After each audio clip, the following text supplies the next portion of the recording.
Shalom, shalom peuple de Dieu. Bonjour, bonsoir bandeko na ngai kati na Nzambe. Napesi no mbote mingi nani semba koza source na présence na bino. Bien aimé, mais avant nyonso to tika na moment oyo avant okota na muzindo wa makambo. To tika na moment oyo na maboko na Yesu. Voilà to bondela na kombo na Yesu.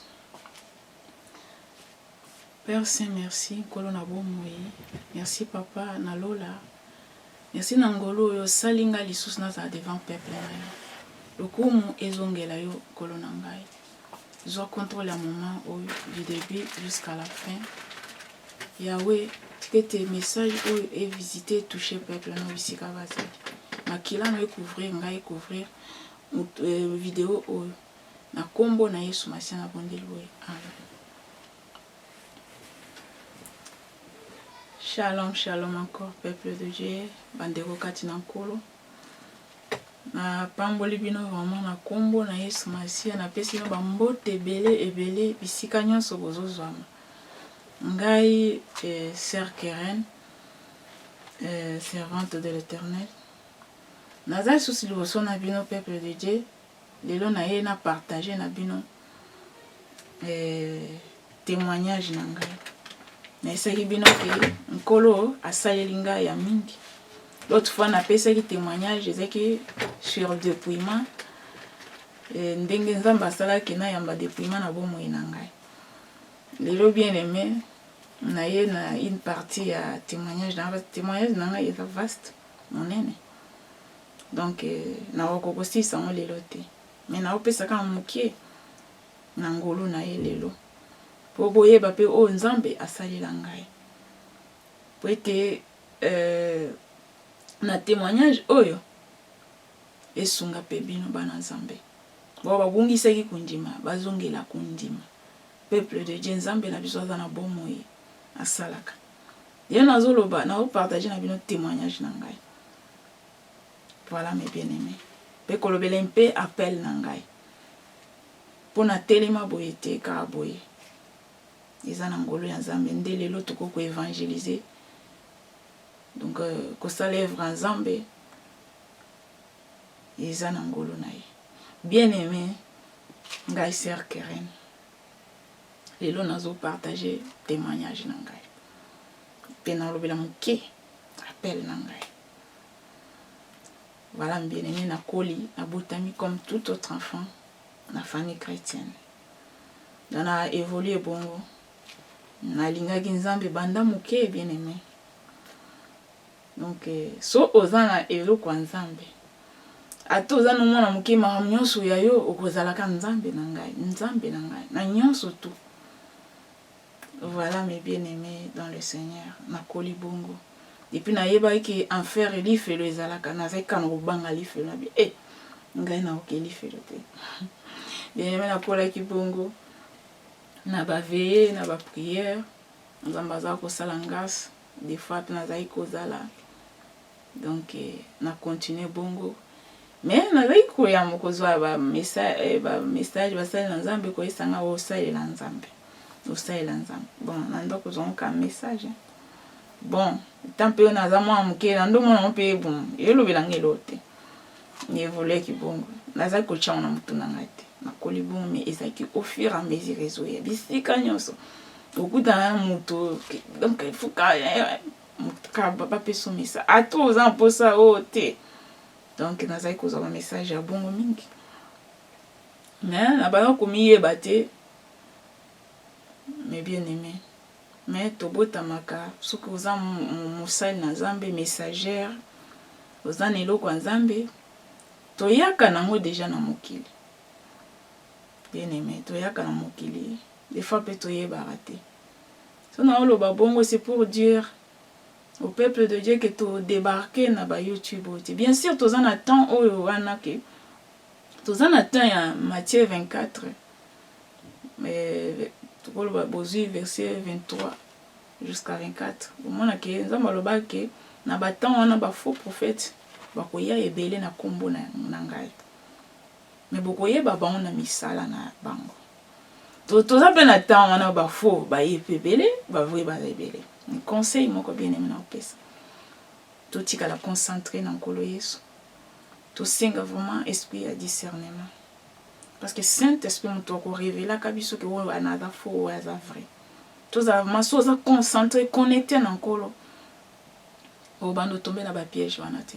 Bien sûr baye ebele, mais tokanisa te ke bango nyonso baza faux. Il y a des vrais, il y a aussi des vrais baoyo ya Nzambe bazali, mais Satan n'a pas tindi ebele. Donc vraiment na kosenga na bino tozala concentré bien aimé dans le Seigneur, tosenga vraiment esprit de discernement ke kolo na biso asunga biso po totombaka na bapiège wana te. Bref, on ezalaki nango entre parenthèses. Bien aimé na koli bongo na lingai mambo Nzambe, Nzamba ndo pesanga ba message travail basali na ye. Ngamoko en même temps nazwaka ba révélation mais nayeba na ngati ça ba nini, nomona ka ndoto. Donc na bano yeba te za nini. Des fois na omi mona nazo ko évangéliser. Repentez-vous bobongo la mitema. Nazai komi mona ka bongo peuple de Dieu. Nazai komi mona nazo ko évangéliser nazo ko loba. Repentez-vous peuple de Dieu. Boyamba nkolo Yesu Masia. Ezaki ka bon. Après na surtout ka bien aimé. Tona surtout ki boye. Omona na ndoto otoki. Ezaki bandoto ezaki koya bien aimé. Kana ndako yeba te.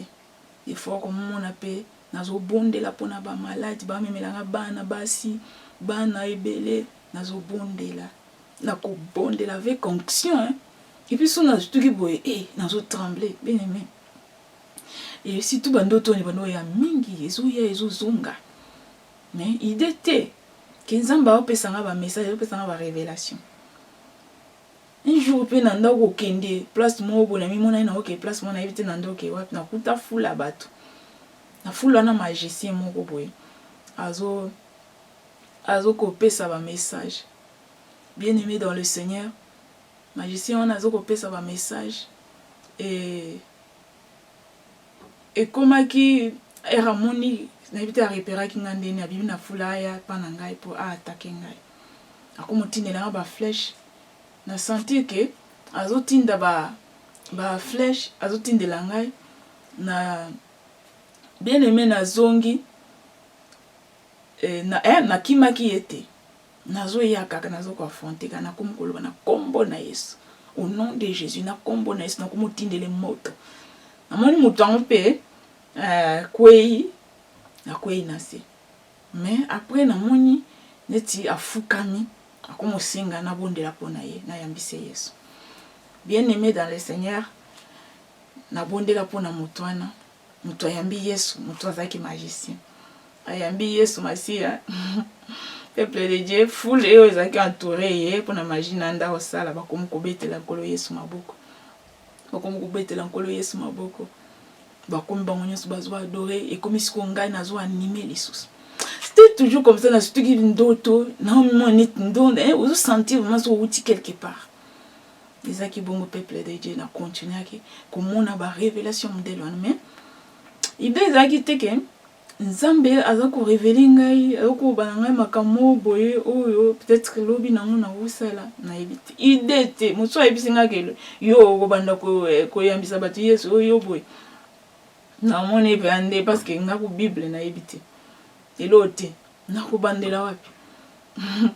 Bien aimé na évoluer ki bongo et si tout peso za nelo kwa Nzambe okozala ka combattre et bien aimé na yebiso ke soza nelo kwa Nzambe okufate kino bilaka na ye ko kisama na bomo ina yo.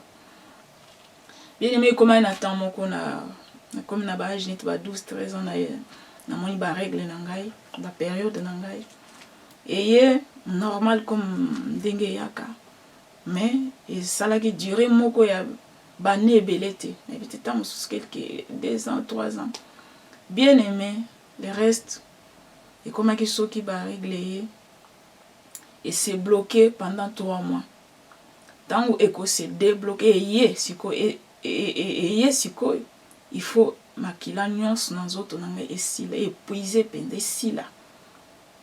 Il faut tout comme à kokende pas ba médecin pas le que la biso qui si o eko kate hémorragie so ba pesi boye katani bien aimé ntango ekokata na bongo ekei sous blocage 3 mois ntango ekoya eye lisusu bien aimé biloko eza kobima ezalaki neti babule ya batennis bule ya tennis makili eza kobima babulebule makili eza kobima na nzoto eza kosila omoni ngai nakoma pala misu pembe nazali ko tant wana nyonso wana omonaki classe te na fandi bien aimé dans le Seigneur soki oza na eloko ya Nzambe okozalaka akombati me bakolonga yo te nazoloba na yo moto ozolanda ngai ata babundisi yo bakolongo te so oza na Yesu Masiya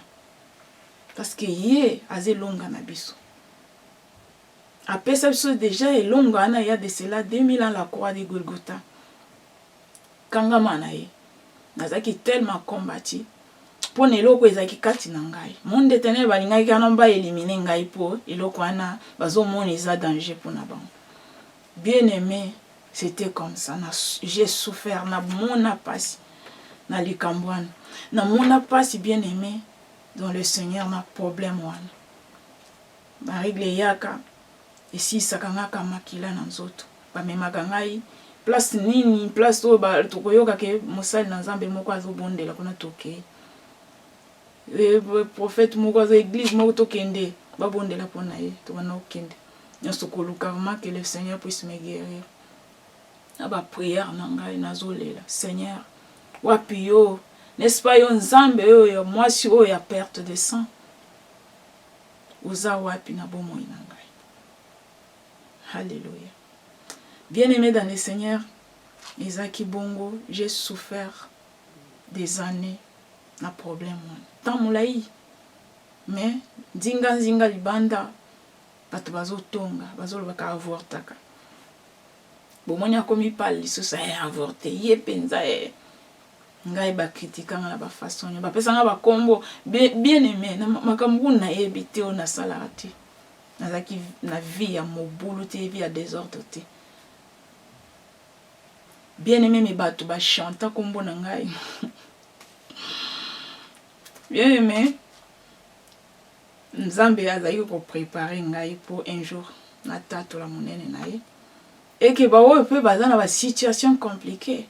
Baba que le Seigneur est vivant. Que tala pe ke bazo tonga ngai na tiki Nzambe bazo sala te. Tikala na makolo ya nkolo. Okoza la témoignage. Bien-aimé, lelo nazo témoigner. Mais avec souffrance. On a souffert des années. Comment comme manga na bécographie bien-aimé dans le Seigneur. Pour batala qu'est-ce qui se passe na libomo na ngai. Na bécographie ba omona image moko na trompe. Et puis c'est trompe nini gauche droite na ebité. Mais ba mona ka image na kati. Zemité eloko te, mais ba mona ka eloko na kati. Ba monsieur ba pesa kisi ke eloko elongo. Ba mo ba ebité ke eloko nini. Ba pesa kisi à chaque fois soto zongi na échographie eloko ani ezala kaka. Ba règle peso ke bimi et si singa malade. To kenda kaka ba pesa so kisi ya kokata. So ba moni mama makile ezo sila e komi na suka ba pesa nga kisi ekati hémorragie. Il faut ba bando salela nga ba tomate ba mélange na ba maki pour makile ezonga kana nzoto na ngai. En même temps ba tukoloba ko critiquer bien-aimé. Mais natika ki Yesu te. Alléluia, peuple de Dieu. Natika ki Jésus-Christ te. Nakangama ki na ye parce que yende espoir. Nga naza komi comparer na moi si wana a perte de sang. Et sans Nzambe wapi yo. Mwasi wana simba ki songe elamba. Wapi yo na bomoi na ngai. Un jour, maman, comme d'habitude, a veillé na ya alobi na nga lelo to keno. Jour un peu na zaki fatigue, faiblesse na vie. Ngana ke susu toujours butu mo bimba na veillé. Mais na boy bien-aimé. Atingami na nga tozo kendika na yo. Na bi Pour une batu baza wana uzupona ka ngai. Abi tozo kendika na yo bien-aimé. Akenda kolukela nga na sapato to kene. La latin to kei. Nakeme na sepelate. Titokomi kuna. Moni ngunya satana nde aza malin. Ayeba ke mukolo wana nde mukolo na ngai. Peuple de Dieu. Nakoma wana, prière ezaki chaud. Prière chaud. Tokota. Kuna taso ozaki lourdeur andeni, pongi andeni kesila. Nakoti pe na ambiance wana. Prière moto, chaud. À concentrer. Bien-aimé, serviteur de Dieu, l'homme de Dieu à l'équiliboso. C'était pas même mosali à l'église, on a qui invité babenga qui a otaki libanda. Bien-aimé dans le Seigneur, Dieu est grand, Dieu est puissant. Zamba e bebiso. Ce que ça na promesse ensemble au kufate bilaka na yeko kisam. Bien-aimé peuple de Dieu, l'homme de Dieu tant aleki abandi koloba, abandi ba message. Il y a une fille, si moi si moko jeune fille moko azawana makila na ekanga ma ba règle ne so ekanga mi même ba 3 mois période mosoke ye et si sakaye makila na nzoto aleli mingi nzamba lobi ayo ki prière na yo makamwani sili nzamba kangoli na sentir moto chaleur na nzoto na sentir visitation à Saint-Esprit mama zoloba na ngai yo bien aimé na ko sentir loboko nzambe ko simba ngai alléluia. Peuple de Dieu. Ti prière pesili, mais pas ni ka ba détail to bima. Et ti kalanga quelques jours pour na mona ba période nangai. Tango yé na compter premier jour, deuxième jour, troisième jour, normal bien-aimé si là. Bien-aimé, alléluia. Nous avons une grandeur en Zambie, rien n'est impossible à notre Seigneur. Azan Zambo ya biki sakana ba sida, atoza na sida, oza na cancer. Crois seulement, le Nzambe aux alobiko ponanga, ya obikiso. Bien aimé, ici la bongo, tokenda tozonga na échographie, va vérifier ti lelo ba yebite image wana eloko wana ekenda wapi ezalaka nini, batikala koyebisanga te. Nazo tombola nkolo Yesu lisusu na moment oyo. Na souffraki bien aimé. Et lelo Nzambe asali nga grâce na témoigner pour fortifier yo mutozana problème. Pour fortifier au peuple de Dieu si kozali ata balobi etika le 3 mois ozana cancer et comme n'état pas souka. Kobanga te Jésus-Christ atana bomoy. Ato ozana sida kobanga te cha elikia na Nzambe na yo. Et men kolo a continuer na la chape Nzambe te malgré problème on azaki na makolo na ye. Akoma kola kisanga ba makamba vision. Bien-aimé, je pour faute de temps, on se retrouve na tinel moboy. Na tinel on a yebite ndeni na komi me. Na tinel on a ka lumière na ba couleur. Lumière mo yo sala passe na mi sauté. Bien-aimé dans le Seigneur. Et lumière on ezaki tellement na bolingo moko na nazoko ko imaginer. Nazo lingo kabona na tango koma ki temps na zonga na yebite na utaki wapi. Na yebite na utaki wapi na zala ki pe wapi mais na kata tinel. C'est comme si nakendaki à la rencontre il y a lumière. Bien aimé, lumière bolingo, c'est comme si zolo bananga je t'aime. Et que comment que non na zolinga na zonga, so na bimaki na zoto. Moi n'expliquer nakoka ko expliquer le quoi na te. Mais le peuple de Dieu nanda olinga soste na zonga, esika na otaki. Nanda olinga soste na zonga esika na otaki bien aimé dans le Seigneur. Na koma ki na tellement bolingwana ezaki kopesa nga elekaki mais na yeko zonga ya mazongi nazaki en larmes nazo lela journée wana il y avait quelque chose où elekaki na bomo na ngai ti na koli na eloko wana na tikala ko c'est après na yeko yeba ki ezaki j'étais nazaki à la rencontre en kolo na ngai parce que c'est lui la lumière du monde, c'est lui le vrai amour. Alléluia.